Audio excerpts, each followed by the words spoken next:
आज हम आपको महाभारत से जुड़ी एक घटना बताते हैं जिसमें पांचों पांडवों ने अपने मृत पिता पांडु का मांस खाया था। उन्होंने ऐसा क्यों किया, ये जानने के लिए पहले हमें पांडवों के जन्म के बारे में जानना पड़ेगा।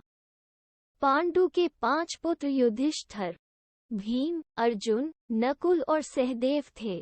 इनमें से युधिष्ठिर, भीम और अर्जुन की माता कुंती तथा नकुल और सहदेव की माता माद्री थी।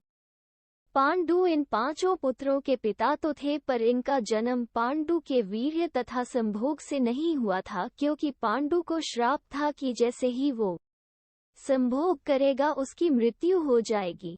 इसलिए पांडु के आग्रह पर यह पुत्र कुंती और माद्री ने भगवान का आह्वान करके प्राप्त किए थे। जब पांडु की मृत्यु हुई तो उसके मृत शरीर का मांस 5 भाइयों ने मिल बांट कर खाया था। उन्होंने ऐसा इसलिए किया क्योंकि स्वयं पांडु की ऐसी इच्छा थी। चूंकि उसके पुत्र उसके वीर्य से पैदा नहीं हुए थे, इसलिए पांडु का ज्ञान कौशल उसके बच्चों में नहीं आ पाया था। इसलिए उसने अपनी मृत्यु पूर्व ऐसा वरदान मांगा था कि उसके बच्चे उसकी मृत्यु के पश्चात उसके शरीर का मांस मिल बांट कर खा ले, ताकि उसका ज्ञान बच्चों में स्थानांतरित हो जाए। पांडवों द्वारा पिता का मांस खाने के संबंध में 2 मान्यता प्रचलित है। प्रथम मान्यता के अनुसार मांस तो 5 भाइयों ने खाया था, पर सबसे ज्यादा हिस्सा सहदेव ने खाया था। जबकि एक अन्य मान्यता के अनुसार सिर्फ सहदेव ने पिता की इच्छा का पालन करते हुए उनके मस्तिष्क के 3 हिस्से खाए।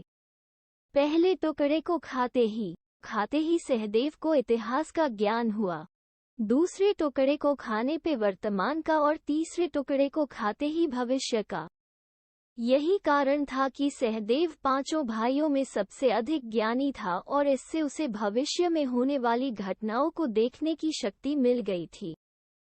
शास्त्रों के अनुसार श्री कृष्ण के अलावा वो एकमात्र शख्स सहदेव ही था जिसे भविष्य में होने वाले महाभारत के युद्ध के बारे में संपूर्ण बातें पता थी। श्री कृष्ण को डर था कि कहीं सहदेव ये सब बातें औरों को न बता दे, इसलिए श्री कृष्ण ने सहदेव को श्राप दिया था कि यदि उसने ऐसा किया तो मृत्यु हो जाएगी।